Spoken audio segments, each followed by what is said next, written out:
Hey everybody, it's Mrs. Bianchi, and this is part two. My part one video got interrupted with a phone call, so I'm going to pick it up where I left off, which was just we were talking about Aspen and how often should you be checking Aspen. And what we're recommending is that you check it depending on your student. We really think that a lot of you need to be, as parents, need to be checking it every day. And really, students should also be checking it. I always, during the flex period, if they're with me, I usually give that gentle reminder that they need to look at Aspen. So we can tell how often a student logs into their account, and we can also tell how often a parent logs into the account.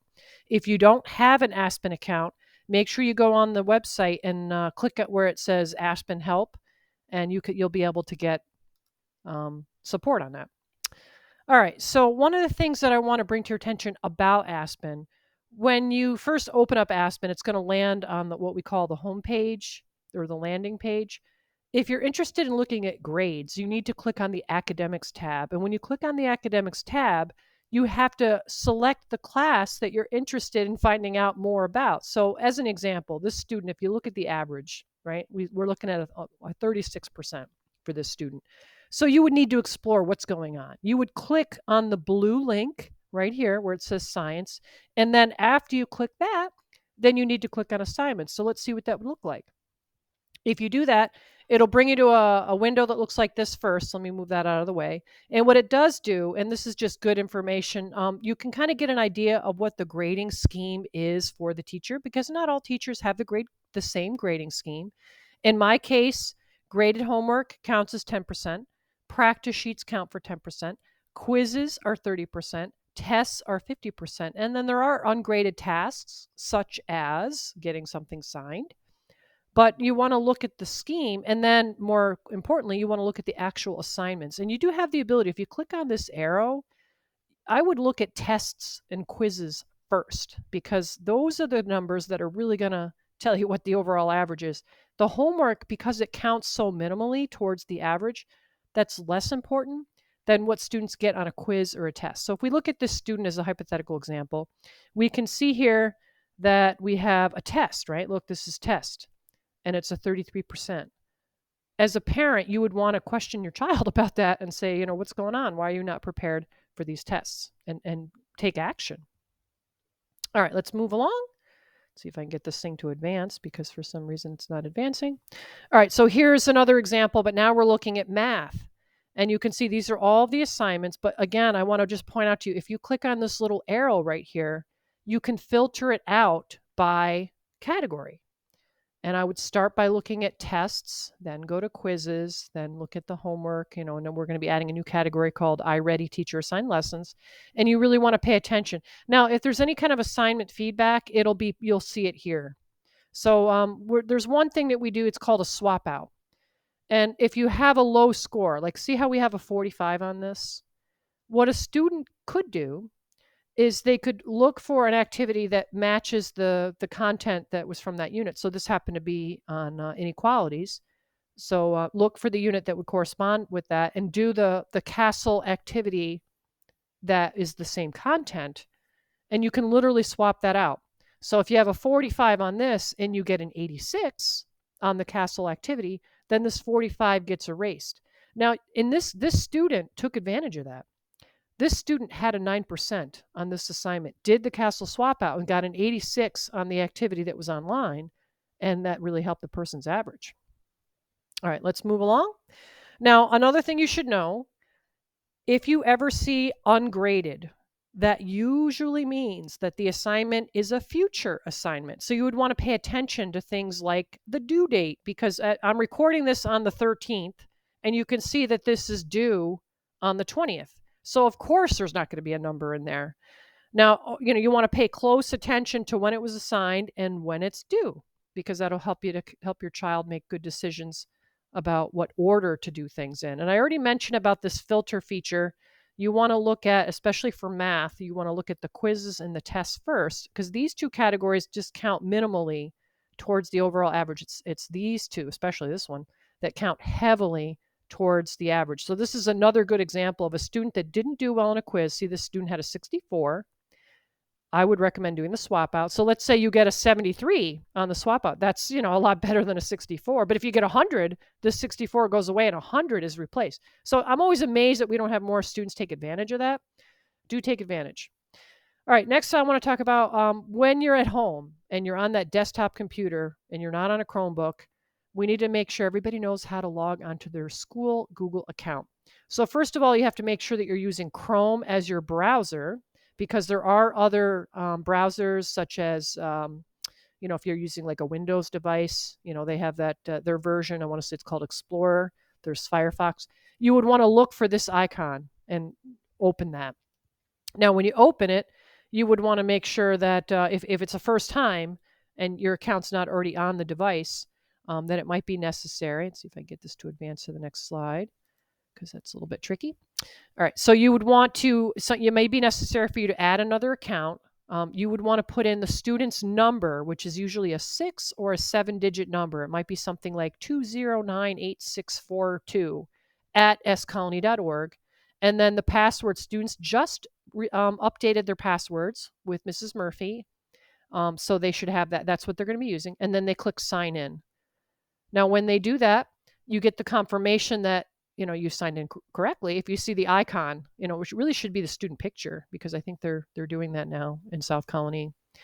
So if you're using the apps launcher, this is called, probably the ones that you want to pay the most attention to: Google Classroom, Gmail, and that's probably, and if we do go virtual, then you'll be looking at Google Meets quite a bit. All right. So if we do go virtual, you need to know this icon, which is the Google Meet icon, and our classes would be on the computer, and you would see my face live, and you would be interacting with me live as a student. Now, when you do click on this, you would enter the code or nickname for the class. So most likely, I'm sure that our IT department will give us some protocols to follow. But at the moment, we're probably going to use my last name as the join code. So you would just put my last name here. Let's see if we can go to that next slide. So there's an example of it. All right. Now, if that changes, of course, there would be information posted about that on the Route 66ers page and probably on Google Classroom. But for now, we're probably going to go with Bianchi. And then you click Join Now. Again, you want to make sure that you see your stuff in the upper corner. All right. Now, if this happens, if you click on Join and it says something like you are unable to join this meet, then what that probably means is that you tried to get on before I tried to get on.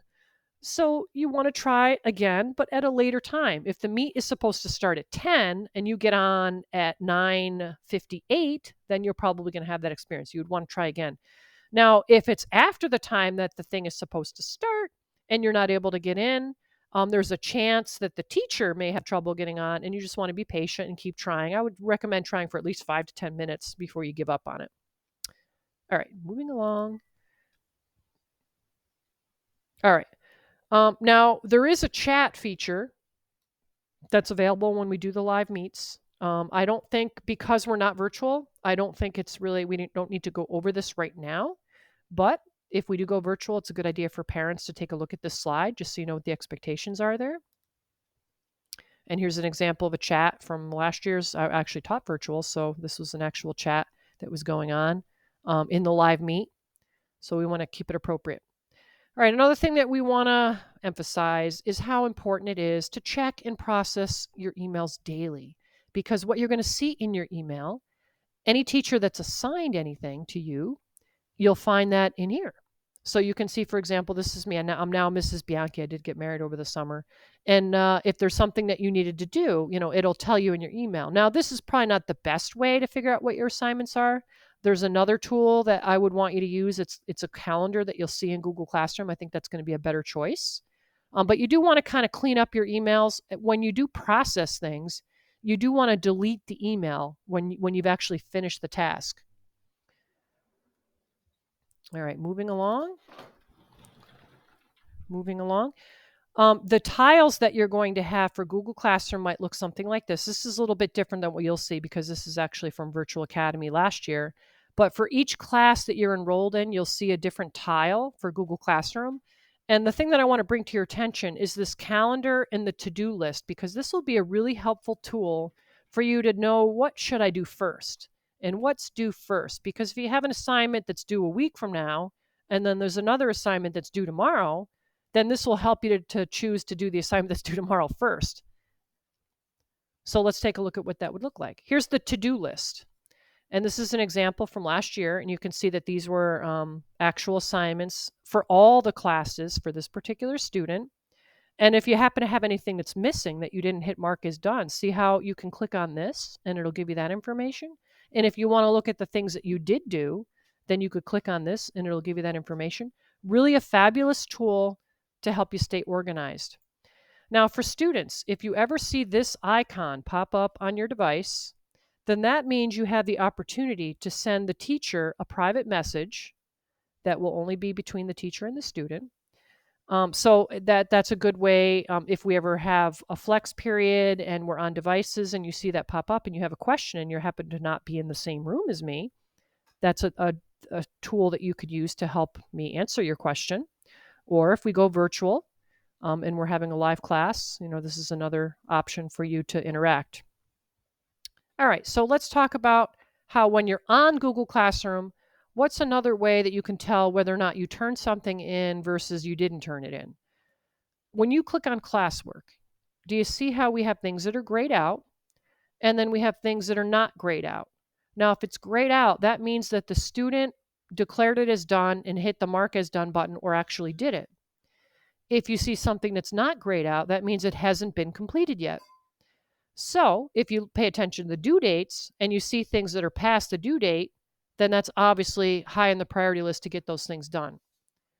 Now, sometimes there are so many assignments for a particular unit that they don't show up, and it may be necessary for students to hit the view more button. So if you do see that, don't forget to hit that button. Super important. Otherwise, you're going to be like, where's that assignment?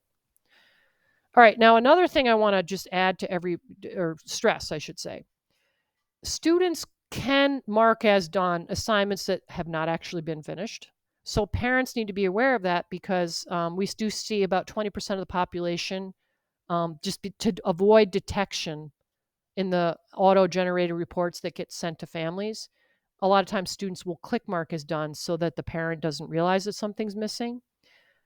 So if you suspect that that's happening, how would you know as a parent that that's happening? If you see in Aspen that there are a bunch of zeros where in Google Classroom it's showing that it's done, then that's clue number one that might be going on.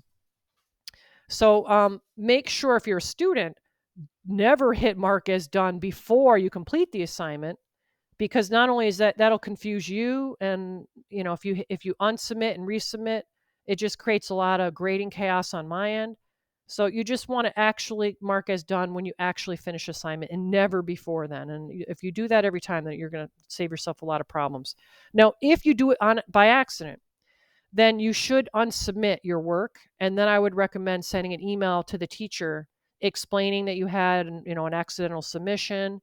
Because if you don't do that, then there's a good chance that your resubmission of the work will be undetected and will result in a 0 in Aspen. So if you resubmit something and you still see a 0 a week later, it's a good idea to email the teacher and say, hey, I submitted something and I don't see it in there in Aspen yet. All right, so as I said before, if you as a parent or as a student want a progress report, even though I think you can look at this in Google Classroom, this can be emailed to families. And if something's missing, then you, of course, would want to click on the link to find out what's going on with the assignment. The reason that as a parent you would want to accept the invitation to Google Classroom is because these reports, you as a parent can choose how often you get these auto-generated reports, which is really beautiful to know if assignments have been scored. All right, so just some more clarity on why you should not mark as done for assignments that have not actually been completed, because as I mentioned before, students have been in the practice of doing that. Now, there is a submit button in a Google form. It will not allow students to click on the required questions if they're left unanswered. If every question is answered, students can click on the submit icon, and by doing that, it'll automatically mark it as done in Google Classroom. So if students click mark as done without completion on an assignment that has a Google form attached, then the student is declaring the acceptance of a 0 on the assignment. Since a Google form typically only allows one submission, teachers often ignore a resubmission on a Google form. So if students are resubmitting a form, we will need an email, as I stated before, from the student stating why it is necessary to submit it for a second time. Otherwise, the teachers are likely to ignore it because we truly don't have time to deal with assignments that are submitted more than once. So that's not only true for me, but that's going to be true for a lot of other teachers as well. All right, so I can't stress this enough. Do not hit mark as done unless you're actually done with the thing. All right, so let's move on to what if there's a discrepancy between grades posted in Google Classroom and in Aspen. So, a hypothetical example. You finish worksheet number 2 and you see that it says 40% in Aspen, but in Google it says 80%. The grades in Aspen are what a parent should view and believe first. So, if you think that it's an error on the teacher's part, then you would want to bring it to my attention. You would want to look at your actual work and see, what you actually did on especially if it's a Google form, you would have the ability to do that. But do know that if it's a practice sheet, remember that if you complete that to the best of your ability, then that'll go in my books as 100%, even though you may have only gotten like a 64 on the assignment. And in class, we talked about that. All right. So hopefully as a parent, you did accept the invitation that I sent you. So whatever email is in Aspen, that's where the Google Classroom invitation went. And because of FERPA laws, we're not able to send to other email addresses that you may have that are not already in Aspen, for your child's privacy protection. So if you do have a new email, it's recommended that you call the school and let the office know that you have a new email and get that updated in Aspen so that we can go ahead and add that in Google Classroom and invite you using a different email that might not already be in Aspen. All right, so another thing that we're going to be using a little more this year than we've done in years past is what are called teacher assigned lessons in the iReady program. All the children every other day on odd days, they go to what's called CAI, which stands for Computer Aided Instruction, and they alternate. They do 20 minutes of math and they do 20 minutes of ELA practice, and it's all based on their level, which is really a beautiful thing because we have a lot of students that have a lot of gaps, especially with being in COVID times. We have students that maybe are even as much as a year or more behind where they should be. So the beauty of iReady and these programs, what's called Follow My Path, is that it's going to help students fill in those gaps that maybe were not filled in previous years.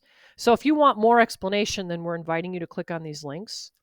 But I do want to make sure you know how your child gets into their iReady. And the links, I have it available on the website. It's available on the South Colony website. But their username, they have to put in the abbreviation for South Colony School District and then a hyphen and then their student ID number. And then they have a password that they put in, which this is available in Aspen.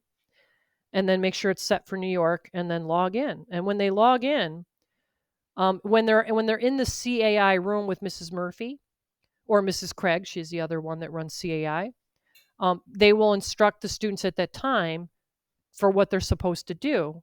But do know that I will assign teacher-assigned lessons. So a teacher-assigned lesson can be done at any time, whereas the Follow My Path, I think that's only available until 4 o'clock, and then it becomes disabled after that.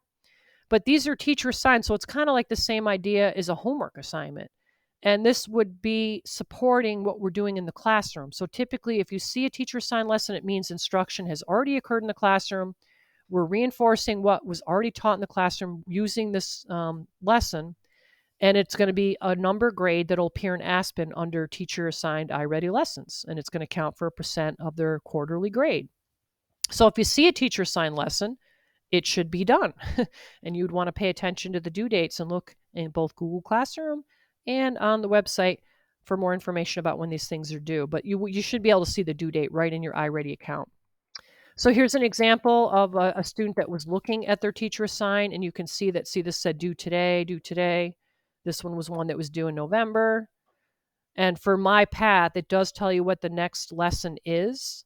So teacher assigned, these are ones that you would do during a flex period or possibly at home.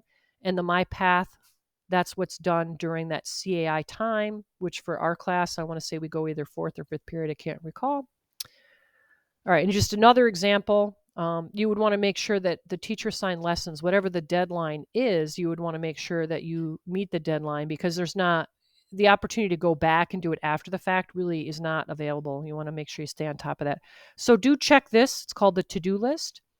And if you ever see something that's in the to-do list and it's something like because maybe you're an advanced student and you had already done it like a month ago, we can check the My Progress. You can take a screenshot of that, and that would be, I would accept that. If you, let's say, this assignment on least common multiple was something that you had done a month before the due date and you were successful with it, you just have to let me know, and I would count that. Whatever score you got, it would go into my Aspen account.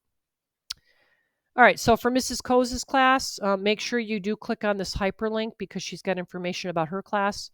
And then also, if you want information about the art program, the band program, performing groups, music, this would be a good link for you to check out because it does have all the information about that.